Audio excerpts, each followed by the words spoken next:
Merci à tous d'être présents, merci Thierry pour l'organisation. Donc, comme Arnaud l'a dit, je suis doctorant au sein du laboratoire EDISAN d'Amiens. Donc aujourd'hui, je vais vous faire une petite présentation sur comment l'étude du comportement du puceron cendré du pommier peut présenter des intérêts pour la protection intégrée des vergers. Donc au niveau du sommaire, je vais aborder très vite passer sur des éléments en lien avec un contexte agronomique, vu que ça a déjà été plus ou moins évoqué par Thierry.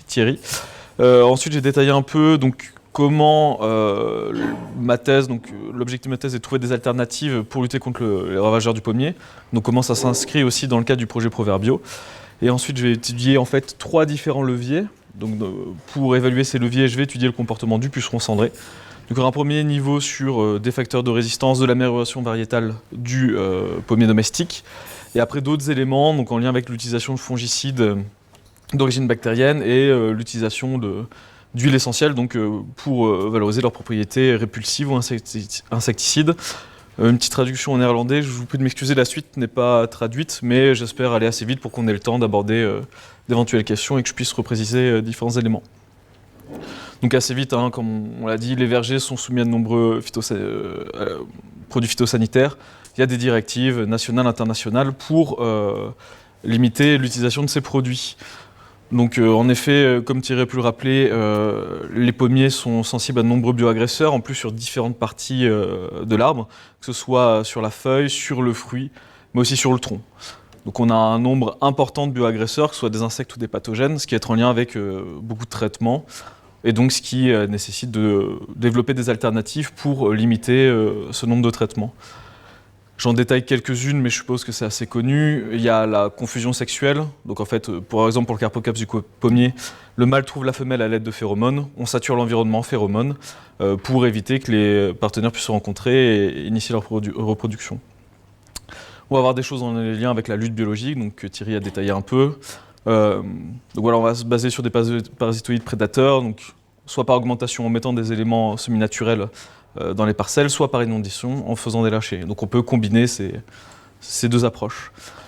Il va y avoir tout un volet sur ce qu'on appelait des biopesticides, des molécules d'origine microbienne ou végétale, qui peuvent être utilisées face aux ravageurs.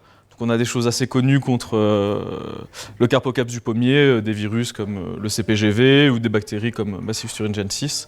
Mais aussi certaines huiles essentielles peuvent avoir des propriétés intéressantes pour lutter contre ces ravageurs. On peut aussi avoir des biopesticides face aux pathogènes. Dans le cadre de la tavelure, par exemple, il y a des développements de fongicides d'origine bactérienne que je vais détailler plus tard, qui peuvent être utilisés. Et certaines huiles essentielles aussi peuvent avoir des propriétés fongicides. Enfin, ce qui va nous intéresser, ça va être aussi un aspect amélioration variétale, améliorer la résistance des plantes vis-à-vis, par exemple, des ravageurs. Au sein du pommier domestique, on a des variétés qui sont connues pour être résistantes aux pucerons cendrés, par exemple. Mais on peut aussi développer des résistances face aux pathogènes. Donc là, je vous ai présenté dans un premier cas des résistances qui existent au sein de l'espèce domestique.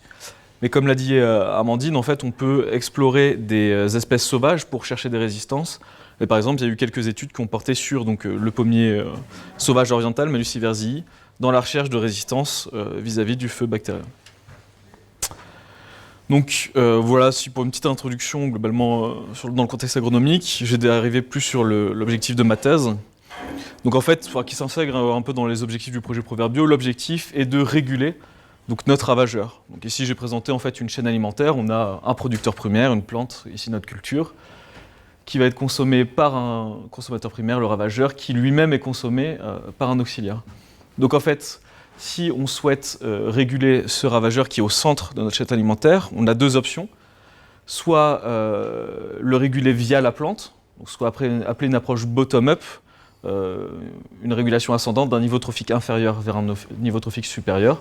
Donc là, concrètement, c'est de la résistance variétale, qui peut être directe, synthèse de production de molécules toxiques, ou indirecte, en modifiant le comportement, en étant moins attractif, par exemple, qu'une autre plante. Mais on peut aussi utiliser les niveaux trophiques supérieurs, donc les ennemis naturels, la régulation, pour réguler notre puceron. Donc ce qu'on appelle une régulation top-down, descendante d'un niveau trophique supérieur vers un niveau trophique inférieur. Et donc en fait, l'intérêt du projet Proverbio, comme l'a rappelé Thierry, c'est l'approche combinatoire. Et donc en fait, nous, ce qu'on peut se poser comme question pour cette approche combinatoire, c'est comment rendre le pommier moins adéquat pour notre ravageur, donc ce qui va être plus une régulation bottom-up, tout en favorisant malgré tout sa régulation par les auxiliaires. Parce qu'on pourrait imaginer que si on défavorise trop le puceron, on puisse avoir des répercussions négatives sur l'auxiliaire. Voilà la question qu'on se pose, c'est comment on fait en sorte que le pommier puisse réguler le puceron sans avoir des effets en fait, délétères pour l'ennemi naturel. Et donc en fait, comment on va s'y prendre pour rendre le pommier moins adéquat? On va utiliser différents leviers que je vais détailler juste après. Rapidement, donc sur le puceron cendré, donc, Thierry l'a rappelé, actif très tôt dans la saison, ce qui limite sa régulation naturelle, et donc des dégâts suite à un enroulement des feuilles, donc qui limite la pousse de l'arbre et la production de fruits. Donc il y a un cortège de parasitoïdes qui permettent de les réguler en champ, qui pourront être intéressants dans le cadre de nos études.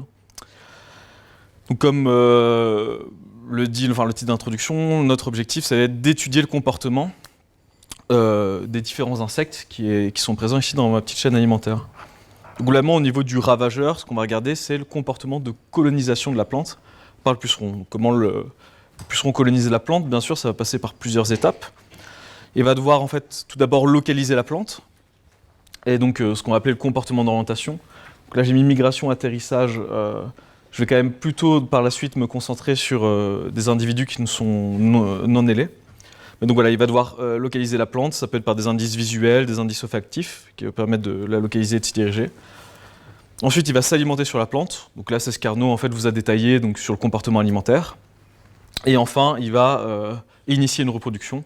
Donc c'est pas tellement du comportement, hein, bien sûr, cette dernière chose, qu'on va regarder la survie, fécondité des pucerons, mais on l'intègre à nos études de comportement parce que on considère que c'est un peu ce qui va confirmer que le puceron a colonisé la plante et l'a sélectionné comme hôte. Donc ça, c'est au niveau du puceron. Et on va aussi regarder en fait le comportement des auxiliaires. Donc je vous ai mis une petite vidéo pour un peu détailler, en espérant. Super. Ok. Donc là, c'est un parasitoïde, donc assez classique. Donc en fait, le parasitoïde il va avoir trois items comportementaux. Je vais essayer de mettre sur pause pour détailler. En fait, il va s'approcher du puceron et il va, avec ses antennes, sonder le puceron pour récupérer. Il a différents récepteurs. Ça lui permet un peu d'estimer la qualité du puceron, son stade, son état sanitaire, etc. Ensuite, il va plier son abdomen pour rentrer en contact avec le puceron. Au bout de l'abdomen, il y a aussi des récepteurs, donc il va continuer à acquérir de l'information sur la qualité de son hôte. Et à la fin, il va déposer un œuf. Donc voilà, ce comportement que vous avez vu, a priori, il a déposé un œuf. Donc ça, on va récupérer ça, donc ces données, par exemple en lui présentant deux types de pucerons, voir s'il va plutôt s'orienter vers un, et par exemple, est-ce que s'il a un contact antennaire avec le puceron, est-ce qu'il va aller au bout jusqu'au dépôt d'un œuf? On peut imaginer qu'il sonde le puceron et qu'il décide de ne pas déposer d'œuf. Rapidement, pour vous montrer la séquence comportementale une deuxième fois, ça va assez vite. Voilà, sonde avec les antennes, courbure de l'abdomen et dépôt de l'œuf. Donc voilà ce qu'on va regarder sur l'auxiliaire, sur les parasitoïdes. Donc comme je vous l'ai dit, l'objectif de ma thèse est donc d'étudier trois grands leviers pour rendre le pommier moins attractif pour le puceron, tout en évitant des effets négatifs sur l'auxiliaire. Donc il y a un premier levier que j'ai déjà abordé, donc ça va être améliorer la résistance du pommier domestique vis-à-vis du puceron cendré. Et pour ça, en fait, on va se placer à deux niveaux. On va d'abord regarder la résistance qui existe dans les variétés de pommiers. Comment est-ce qu'on peut les expliquer? Mais aussi, on va, comme Amandine l'a suggéré, donc regarder, essayer de chercher des caractères de résistance chez les pommiers sauvages. Après, il va y avoir un autre volet, donc ce qui nous permet en fait de faire des passerelles avec d'autres projets, ce qui était un peu une incitation du comité Interreg. Donc regarder l'effet insecticide en fait de molécules d'origine organique qui sont utilisées comme fongicides, biofongicides. Et enfin, comme Arnaud vous l'a dit tout à l'heure, pour faire une passerelle un peu avec le projet Zéro Phyto, ou du moins étudier quelque chose de semblable, on va regarder en fait les capacités répulsives ou insecticides d'huile essentielle. Donc au niveau de mon premier levier, donc sur la résistance des pommiers et donc des variétés de pommiers. Donc, comme vous savez, il y a un nombre assez énorme de variétés de pommiers qui existent. Et certaines variétés sont connues pour leur résistance vis-à-vis du puceron cendré, notamment la variété Florina et toutes les variétés qui sont issues de ces croisements. Et on sait sur d'autres ravageurs qu'il y a un potentiel attractif des odeurs de pommiers. C'est-à-dire qu'en fonction des odeurs que les variétés émisent, certaines pourront être plus facilement ciblées par des ravageurs plus que d'autres. Il y a aussi des études qui ont été faites sur le comportement du puceron en fonction de la résistance ou sensibilité des pommiers. Donc avec le dispositif d'électropénétrographie que Arnaud vous a présenté tout à l'heure. Donc une variété sensible et une variété résistante avaient été testées. Ce qu'on observait, c'est qu'il y avait un retard d'activité, donc le puceron mettait plus de temps avant d'effectuer la première piqûre. Comme Arnaud l'a dit, ça peut être des éléments qui sont répulsifs en fait, au niveau de la surface de la feuille de pommier. Et il y avait aussi une absence d'alimentation sur donc cette variété résistante. Donc probablement, le puceron arrivait à accéder au phloème, mais décidait de ne pas s'alimenter. Donc ça peut être des molécules anti-appétantes ou toxiques présentes dans la sève, ce qui fait que le puceron ne s'alimente pas sur cette plante. Et donc en fait, l'idée, ça va être d'étudier la résistance de 3 variétés de pommes communes, bien sûr, aux 3 bassins. Et donc, pour étudier cette résistance, en fait, je reprends mon schéma, je reprends mes 3 un peu grandes étapes. Je vais regarder le comportement d'orientation. Donc là, qu'on va tester à l'aide d'un dispositif d'olfactométrie, vu qu'on sait dans la bibliographie que les odeurs de plantes peuvent influencer le choix des ravageurs. Le comportement d'alimentation, donc via l'EPG, je ne détaillerai pas trop vu qu'Arnaud vous l'a déjà présenté. Et bien sûr, toujours, on regarde la survie et fécondité des pucerons. Donc là, c'est quelque chose qui sera fait en fait assez tard dans ma thèse, en 2022. Donc pour l'instant, on travaille juste sur la méthodologie en partenariat avec Amandine Corny. Donc l'idée, ça sera d'avoir en fait un gradient de sensibilité, idéalement une variété sensible, une intermédiaire et une résistante. Et on souhaite aussi avoir 2 types de porte-greffes, un sensible et un résistant, pour voir en fait l'influence du porte-greffe dans la résistance du pommier au global. Et donc ça, voilà, on travaille sur le protocole avec Amandine et on va aussi se mettre en contact avec l'INRA d'Angers pour récupérer les différentes variétés et les porte-greffes. Donc je ne vais pas aller beaucoup plus là-dessus parce que pour l'instant on n'est qu'au niveau de la méthodologie vu que ce sont des expériences qui sont faites en 2022.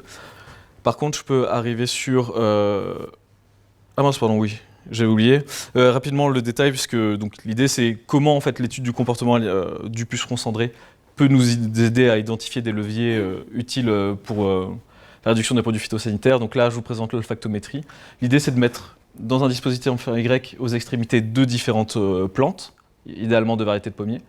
Donc il y aura un flux d'air qui va amener les odeurs de ces plantes au niveau du puceron qui est introduit à la base du Y. Et l'idée, c'est d'observer le choix du puceron. Est-ce qu'il va plutôt préférer une variété plus qu'une autre et le temps qu'il va prendre pour effectuer ce choix. Ce qui permet en fait de voir si une plante sera plus susceptible de se faire coloniser par les pucerons en champ comparé à d'autres. Donc voilà pour la partie sur la résistance des variétés de pommiers domestiques. Donc comme j'ai dit, le deuxième niveau, c'est au niveau des pommiers sauvages. Donc là, je vais passer assez vite vu que Amandine nous a déjà présenté ces éléments, comme quoi les espèces sauvages peuvent être utiles pour l'amélioration variétale. Elle vous a aussi présenté les différentes espèces sauvages liées aux pommiers. Concrètement, nous, le pommier sauvage qu'on a décidé d'étudier, c'est Malus sylvestris, donc présent en Europe. Et justement, du fait de sa présence en Europe, a priori, il est adapté aux conditions locales belges et françaises. Et vu que c'est le deuxième contributeur génétique, on supposait qu'il pouvait y avoir un intérêt à utiliser ce pommier sauvage. On a pris des pommiers qui avaient été échantillonnés dans 3 pays, donc en lien avec les différents groupes génétiques qu'Amandine vous a cités, donc en Roumanie, Danemark et France, pour avoir 3 populations. Et donc on a étudié le comportement alimentaire du puceron à l'aide de la technique d'électropénétrographie et la survie fécondité des pucerons. Donc en fait, nos résultats, c'est que les pucerons salivent et s'alimentent moins sur les pommiers, les Malus sylvestris danois et français, comparé aux Malus sylvestris roumains et domestiques. Donc a priori, les Malus sylvestris danois et français seraient plus résistants que le pommier domestique et le pommier sauvage roumain, car ils limitent l'alimentation du puceron. L'intérêt de ces travaux ont été faits en collaboration avec Amandine, et du coup l'intérêt c'était de croiser nos données de comportement, de physiologie, avec en fait ces données génétiques. Donc ce que vous voyez ici, c'est un tableau qui trace un peu la proximité génétique. Plus la valeur est faible entre deux groupes, plus ils sont proches génétiquement. Donc en fait, au niveau des pommiers sauvages, les deux pommiers sauvages les plus proches génétiquement sont les pommiers danois et français, ce qui est assez logique parce qu'en fait ils sont issus d'une même vague de colonisation post-glaciaire. Et quand on compare les pommiers domestiques avec les pommiers sauvages, c'est le pommier sauvage roumain qui est le plus proche génétiquement du pommier domestique. Et donc ce qui est assez intéressant, c'est qu'en fait, on a trouvé une corrélation entre proximité génétique et influence sur le comportement du puceron. Donc en fait, a priori, les pommiers, là dans notre étude, les pommiers qui étaient proches génétiquement ont influencé de la même manière le comportement alimentaire des pucerons. Et donc bien sûr, la question est quelles sont les répercussions sur les parasitoïdes ? Parce qu'on voit qu'on peut un peu moduler, moduler la réponse du puceron en fonction des variétés, de l'espèce du pommier. Et l'idée sera de clarifier l'impact, la répercussion que ça peut avoir sur l'ennemi naturel. Donc en fait, ce qu'on va faire, c'est regarder le comportement des femelles parasitoïdes, comme je l'ai détaillé. Le choix de la femelle, est-ce qu'elle va aller plutôt sur un puceron qui a été élevé sur une variété résistante ou sensible ? Et aussi d'évaluer en fait la réponse physiologique, c'est-à-dire en fonction de son hôte, le temps de développement des larves, le sexe ratio, des éléments au niveau de la descendance de ces femelles parasitoïdes. Donc, le deuxième levier porte plus sur l'effet insecticide de molécules d'origine organique, parce qu'en fait, des lipopeptides bactériens sont utilisés en arboriculture, par exemple notamment contre la tavelure. Ils peuvent être utilisés dans ce cas-là. Il y a 3 grandes familles de lipopeptides qui ont chacun des efficacités antifongiques variées, différentes. Or, il s'avère qu'un de ces lipopeptides dans la littérature, on a trouvé un effet insecticide sur une espèce de puceron, Mysius persicé. En fait, la question qu'on s'est posée, c'est est-ce qu'il existe en fait des effets de ces lipopeptides sur le puceron cendré du pommier ? Une fois de plus, je reprends ma séquence comportementale, sauf que là, pour le comportement d'orientation, on a privilégié un test de cible que je vais vous détailler juste après. Concrètement, le test de cible permet d'évaluer la locomotion du puceron. Donc, pourquoi étudier la locomotion du puceron ? Parce qu'en fait, sa locomotion, ça va déterminer par exemple sa capacité de colonisation en fonction de sa capacité à se disperser.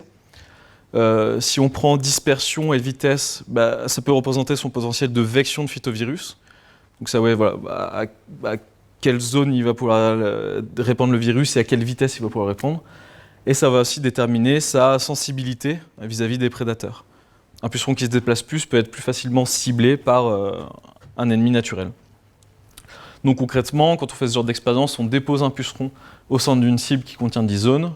On va regarder le temps moyen qu'il passe par zone et le temps qu'il va prendre pour sortir de la cible. Donc le temps moyen par zone, c'est la vélocité, puis le temps pour sortir de la cible, c'est la vitesse de dispersion. Donc nous avons testé les 3 familles de lipopeptides et un mélange de ces 3 lipopeptides, parce qu'en fait, au niveau de l'efficacité antifongique, il peut y avoir des synergies entre molécules.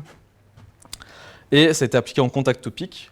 Parce qu'en fait, il y a plusieurs modes d'exposition, par l'alimentation, par l'inhalation, et en contact topique. Et donc, en fait, ça permettait de se mettre un peu sur un cas de terrain où la molécule est vaporisée, des gouttelettes se déposent sur les pucerons.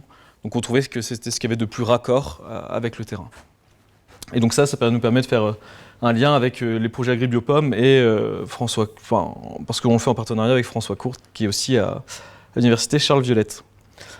Globalement, nos résultats montrent que oui, les lipopeptides ont un effet sur le comportement et la physiologie des pucerons, sachant que sur le comportement, seul le mélange des 3 lipopeptides a affecté la vélocité et la vitesse de dispersion des pucerons. En gros, la vélocité et la vitesse étaient réduites pour les pucerons exposés au mélange des 3 lipopeptides. Cependant, pour la physiologie, donc en ce qui concerne la mortalité des pucerons, seule la surfactine avait un effet létal sur le puceron cendré. Donc ça, c'est les premiers résultats, mais comme on l'a dit, on souhaite réguler le puceron, mais sans impacter le parasitoïde. On sait que des fongicides conventionnels ont des effets non intentionnels sur les parasitoïdes. Donc là, l'idée, ce sera de tester l'effet de l'exposition des pucerons sur les parasitoïdes, voir le comportement, est-ce qu'une femelle arrive à discriminer un puceron qui a été exposé ou non, et le succès parasitaire. Est-ce que la larve déposée dans le puceron se développe aussi bien sur un puceron qui a été exposé au produit ou non? Voilà les questions qu'on va devoir élucider. Enfin, le troisième levier va plus concerner l'utilisation d'huile essentielle pour la capacité répulsive ou insecticide. Donc, comme l'a dit Arnaud, des manips ont été faits dans le cadre du labo, donc sur le projet Zéro Phyto, donc on va un peu se baser là-dessus, s'inspirer de ça pour faire nos manips, sachant que voilà, la grande contrainte, c'est plante compagne en arboriculture, ça va être compliqué vu la différence de strates, et donc on va plutôt se baser sur des huiles essentielles. Et l'idée, encore une fois, c'est y a-t-il une modification du comportement? Donc là, ça me permet de vous présenter un troisième dispositif permettant l'étude du comportement d'orientation, ce qu'on appelle rétention-dispersion. Et toujours, on va regarder si la présence d'huile essentielle va affecter l'alimentation du puceron et sa survie ou sa fécondité. Donc en fait, ces manips-là, donc ce qu'on va faire, c'est la question qu'on se pose, c'est est-ce que une modalité ici, la présence d'huile essentielle, va modifier le mouvement des pucerons entre les plantes? Donc en fait, on va déposer des pucerons sur une plante. Donc là, en l'occurrence, avec sûrement un diffuseur d'huile essentielle juste à côté. Et ce qu'on va observer, c'est le nombre de pucerons qui restent sur la plante de lâcher. Donc est-ce que l'huile essentielle les perturbe ou non? Si ça ne les perturbe pas, ils vont rester sur cette plante. Ou alors, et on va aussi observer le nombre de pucerons qui va se disperser vers une autre plante. Donc a priori, c'est un effet répulsif, on va les voir migrer sur une autre plante. Et donc bien sûr, en fait, à chaque fois, comme Amar avait posé la question qu'on va se poser, c'est, on commence toujours au niveau plante ravageur, et on se pose la question de quel impact sur le troisième niveau trophique, avec toujours les mêmes items que l'on va étudier. En ce qui concerne un peu l'état d'avancement des travaux, sur ce que j'ai fait, ce qui me reste à faire, donc au niveau de l'aspect résistance variétale, donc j'ai un peu commencé à l'envers, j'ai commencé par les pommiers sauvages. Donc ça, en fait, c'est des manips qui ont été effectués à mon arrivée en thèse en 2019. Et donc, les manips sont finis. Là, un article est soumis et en révision. En ce qui concerne donc, la résistance des variétés de pommiers, ça sera fait en 2022, le temps qu'on finisse le protocole et qu'on puisse obtenir les arbres greffés, etc. Au niveau des fongicides, vous avez vu, il y a quelques premiers résultats. On va finir les manips en explorant les effets sur le troisième niveau trophique. Et enfin, pour ce qui va être huile essentielle, ça viendra principalement sur l'année prochaine. Merci de votre attention.